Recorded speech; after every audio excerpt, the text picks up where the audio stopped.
Hi குட்டீஸ், இன்னைக்கு ஒரு மினி விளாக் பார்த்தலாமா? வாங்க. காலையில எந்திரிச்சு குளிச்சாச்சு. இன்னைக்கு வந்து கார்த்திகை 1. முருகருக்கு ரொம்ப ரொம்ப ஸ்பெஷலான மாசம். நாங்க இந்த மாசம் ஃபுல்லா நான்வெஜ் எதுவுமே எடுக்க மாட்டோம். ஓகேவா? ஸோ நேத்து வந்து நான்வெஜ் எடுத்தனால வீடெல்லாம் கிளீன் பண்ண போறோம். பாத்திரத்தெல்லாம் கழுவி வச்சுட்டு, வீட்டெல்லாம் நேத்து என் தங்கச்சி கிளீன் பண்ணிட்டா.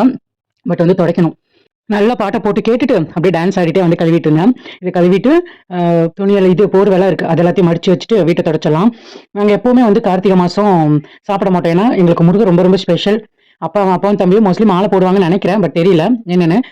அம் என்ன ஏது அப்படின்றத நான் உங்களுக்கு வந்து அப்டேட் பண்றேன். யார் யாரெல்லாம் வந்து கார்த்திகை மாசம் சாப்பிடாம இருப்பீங்கன்னு சொல்லுங்க. கார்த்திகை மாசம் முருகருக்கு ரொம்ப ஸ்பெஷலு. அதுக்கப்புறம் வந்து ஐயப்பருக்கு ரொம்ப ரொம்ப ஸ்பெஷல். இந்த மாசம்லாம் வந்து மாலை போடுறது, அப்படியெல்லாம் இருப்பாங்கன்னு நெனைக்கிறேன். அப்புறம் வந்து நான் வீட்டெல்லாம் தொடச்சுட்டு, கரெக்ட்டா வந்து என் தம்பி வந்துட்டான். அவன கொஞ்ச நேரம் வெளிய நிக்க விட்டுட்டு, ஃபேன போட்டுவிட்டு காய போட்டாச்சு. அப்புறம் எங்க வீட்ல வந்துட்டு மேலேயே வந்து செம்பருத்தி பூ வந்துருந்துச்சா, அத பறிச்சுட்டு வந்து சரி முருகருக்கு வச்சுட்டு சாமிய கும்பலான்னு சொல்லிட்டு, பூவ வந்து பறிச்சாச்சு. பறிச்சுட்டு சாமிக்கு வச்சுட்டு, நம்ம வந்து பூஜை பண்ண வேண்டியதுதான். அதுக்குள்ள வந்து நம்ம தலைய சீவிடலாமா? வாங்க. கொஞ்சம் காஞ்சிருச்சு.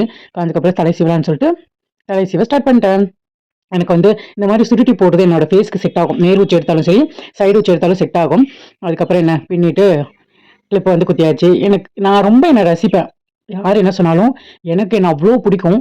சம்டைம்ஸ் என்னைய நான் ஹர்ட் பண்ணிக்கிறனால எனக்கு பிடிக்காது. மத்தபடி நான் என்ன அவ்ளோ லவ் பண்ணுவேன். செல்ஃப் லவ் தான் ரொம்ப ரொம்ப ரொம்ப முக்கியம். எப்படி இருக்கீங்களோ அப்படியே உங்கள லவ் பண்ண கத்துக்கோங்க. அதுதான் வந்து உங்கள லைஃப் லாங் கொண்டு போகும். யாரு மத்தவங்க நெனைக்கிறாங்க, மத்தவங்க என்ன நெனைக்கிறாங்க அதெல்லாம் மேட்டர் கிடையாது. நீங்க உங்கள பத்தி என்ன நெனைக்கிறீங்க அப்படின்றது தான் ரொம்ப ரொம்ப முக்கியமான ஒரு விஷயம். ஓகேவா? ஸோ நீங்க எப்படி இருக்கீங்களோ அப்படியே உங்கள லவ் பண்ணுங்க. முடிஞ்ச அளவுக்கு உங்கள நீங்க பார்த்துக்கோங்க. அவ்வளோதான். சாமிக்கு தீபம் ஏத்தி ஒரு விளக்கு ஏத்தக்கூடாது. அதனால 2 விளக்கு ஏத்தி வச்சிருக்கேன். நல்லபடியா வீட்ல சாமிய கும்பிட்டாச்சு. இப்ப நம்ம கோயிலுக்கு போயிரலாமா? வாங்க. பக்கத்துல இருக்கிற எல்ல மாரியம்மன் கோயிலுக்கு போனேன். கோயிலுக்கு போயிட்டு அம்மன தரிசிச்சுட்டு, அதுக்கப்புறம் நமக்கு எப்பவும் போல முருகர்கிட்ட ஒரு அட்டெண்டன்ஸ போட்டுட்டு, எல்லாரும் நல்லா இருக்கணும். உன்ன நம்பி தான் எல்லாரும் இருக்காங்க அப்படின்னு சொல்லிட்டு முருகர்கிட்ட சொல்லியாச்சு. அதுக்கப்புறம் ஐயப்பர வந்து வச்சிருந்தாங்க. நல்லபடியா ஐயப்பரைய கும்பிட்டுட்டு வீட்டுக்கு கிளம்பியாச்சு. பாய் செல்லக்குட்டீஸ். Love you so much.